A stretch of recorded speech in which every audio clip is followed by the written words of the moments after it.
Prioritize efficiency with modeling so you spend where it saves the most over the life of the building. Start by running a simple energy model of the proposed design, using a tool that accepts basic inputs like floor area, orientation, insulation levels, window types, and HVAC efficiency.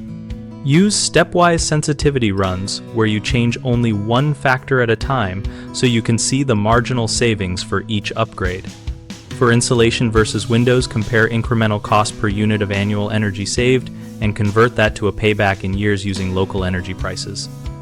That tells you which upgrade gives the best bang for the buck. Always prioritize envelope air sealing before upgrading equipment, because eliminating uncontrolled airflow reduces heating and cooling loads across every system.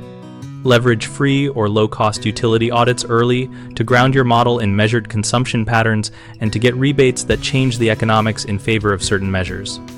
When possible, run a simple life cycle cost comparison over at least 20 years and include maintenance and replacement costs, so you do not pick a cheap, short-lived fix that costs more over time.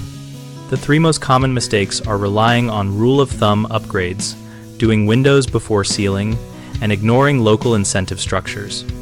Relying on rules leads to wasted funds because every building context is different, so run at least one targeted model and adjust assumptions with actual local climate and usage patterns.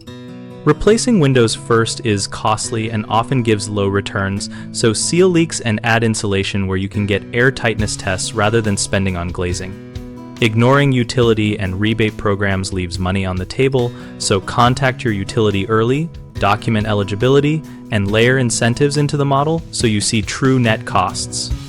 BigHomeProjects.com connects homeowners with local contractors and resources focused on cost-effective efficiency work so we can help you find people who do retrofit and new construction energy measures. We also help contractors find project leads and participate in our discussion community where we share modeling tips and local rebate experiences.